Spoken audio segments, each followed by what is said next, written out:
the Dream 100 Show.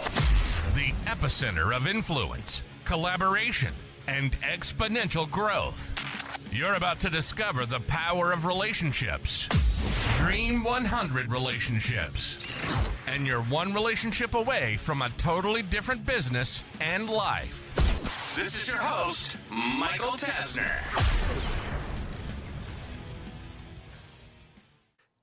So when does the Dream 100 strategy not work?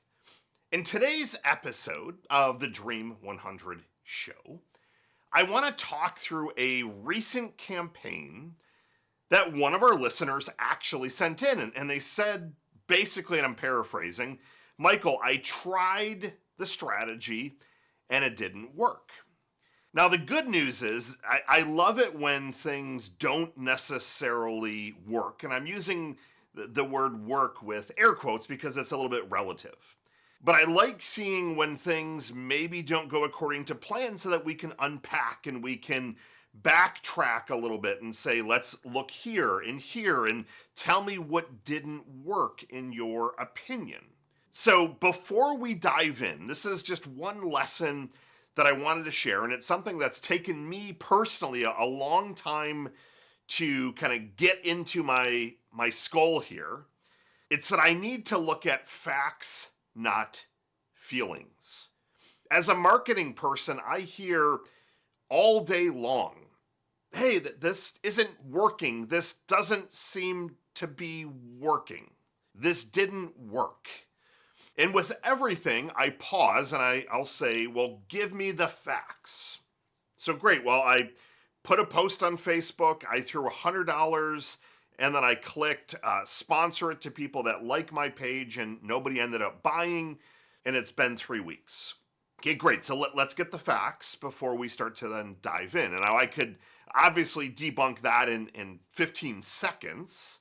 Of, well, the budget and the targeting and what you were promoting. But the fact of the matter is, marketing is one of those that can't necessarily be black and white.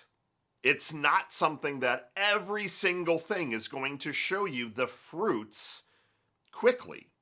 So as I first started reading this message, and then I replied back and said, give me all of the facts of the situation, because I unfortunately, like many humans, make decisions off of emotion rather than off of logic. Or I'll go into something and I'm a little charged and I'm using feelings, and then I pause and like, all right, let's look at the facts of the situation. I mean, something literally just happened this morning where it seemed like it was a fire drill. Hey, this is broken, this isn't working, but really the facts of the situation is that everything is actually working perfectly. The person that was going through the data didn't necessarily know what they were looking at. They weren't looking at it the right way, and everything was actually fine. So their feelings are, oh my gosh, everything is broken, this isn't working, and it was a technology piece of Salesforce.com, but it was actually working perfectly. So facts, not feelings. So when I replied back and I said, give me all the facts of the situation, and then I got a whole bunch of stuff. And then I replied back with another message and I said, walk me through step by step how you deployed the Dream 100 strategy. I've told you that this strategy works 100% of the time when deployed correctly. I've also shared with you that you cannot skip steps. You cannot just jump all over the place. I've also shared among the most important pieces to this strategy is time.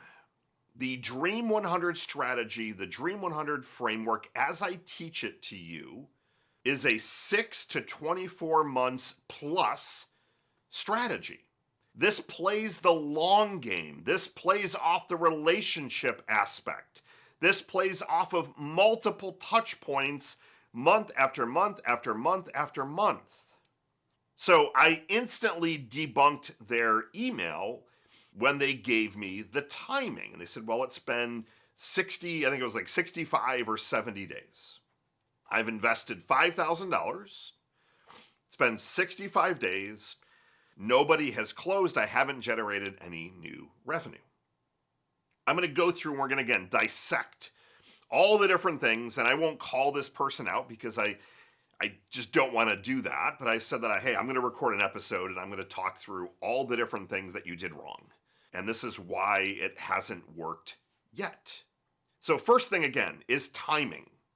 This strategy, when you're deploying it as I teach you, you need to budget that you're going to make 0 revenue for 6 months. You're going to make 0. You're going to have to budget for gifts. You're going to have to budget for software and technology. You're going to have to budget for time, resources. If you cannot afford to do that, then don't deploy or don't start the strategy. That's the first thing. And that's not a popular opinion because most people are so used to instant gratification. They're so used to, we throw $5,000 at Facebook ads or Google ads, we get a bunch of leads, we try and close them, or we can throw it up on Facebook, drive people to our retail location, and we're getting more sales. That's what you're used to. But that isn't the Dream 100 strategy. That's just marketing in general. But you need to, as a step one, release all of your expectations and say, great, Michael, I'm going to trust the process. And I'm going to go all in for the next 6 months. And I'm going to set aside, let's call it, doesn't have to be a huge budget. Let's call it $10,000. Let's call it 15, whatever the magical number is. And that largely is for gifts. It's not just, you're not throwing a ton of ad spend. This is more of a guerrilla marketing style of marketing. We're going after time, energy, imagination, creativity. The budget is for gifts. The gifts are a core part of this. So that's the first thing, is you have to expand your time expectations. So as I read this email and they said, well, 65, 70 days, that's the first piece. This does not work in 65 or 70 days. But at the core of this strategy, the way that I read it was that you were treating this as more cold email and more of a sales approach rather than a relationship building strategy. The whole point of the Dream 100 framework is that we want to build relationships.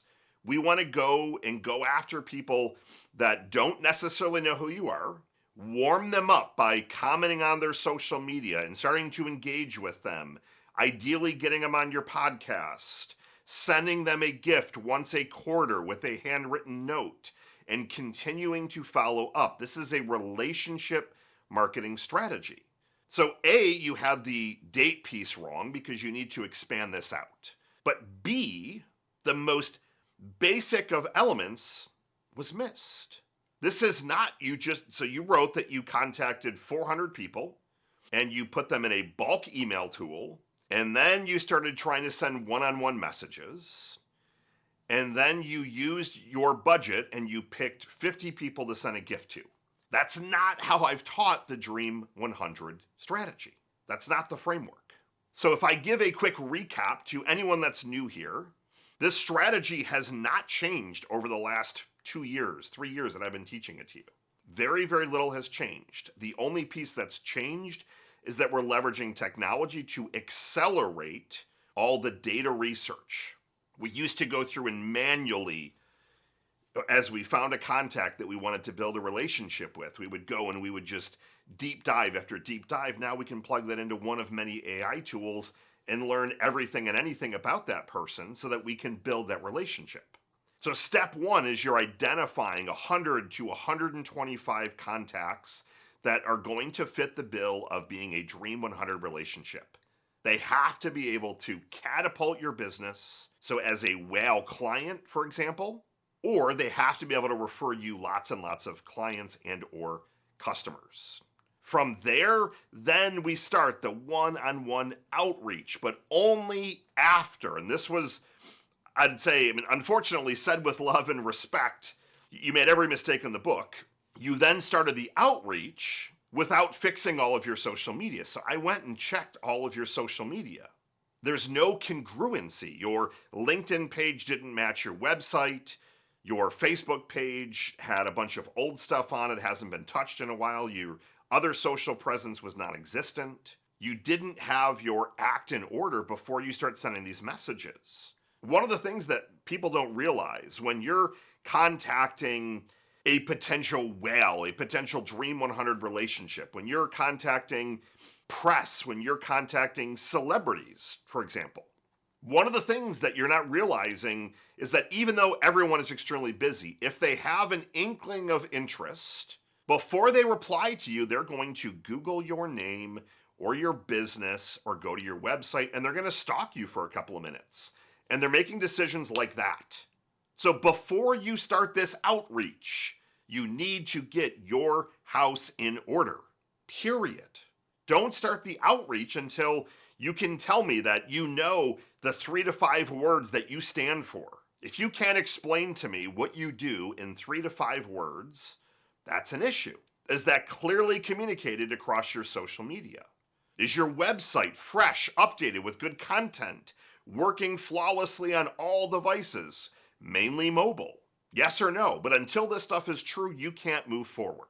So get your database contacts locked and loaded, get your social media updated and flawless, and then start the strategy, but know that it's going to take several months. Now, the other big piece that I asked for was how else were you warming these relationships up? Just because you sent one gift to 50 people, and that's a good amount of people, and I get it, you're like, well, I just dropped $5,000. I sent 50 people $100 worth of gifts each. How did you pick those people? Well, they were on the list. Okay, great. Well, how did you decide that that was the right time to send the gift? I've taught you that you want to look for signals that they start to interact with you. Maybe they respond or open one of your emails. I asked you about the podcast strategy. You said you'd have no interest in doing that. So unfortunately, you didn't follow the Dream 100 framework. So for those of you that are listening, we talked about lasering in on those right people. We talked about getting your house in order, getting your social media, your website, all that stuff dialed, and then you start the process.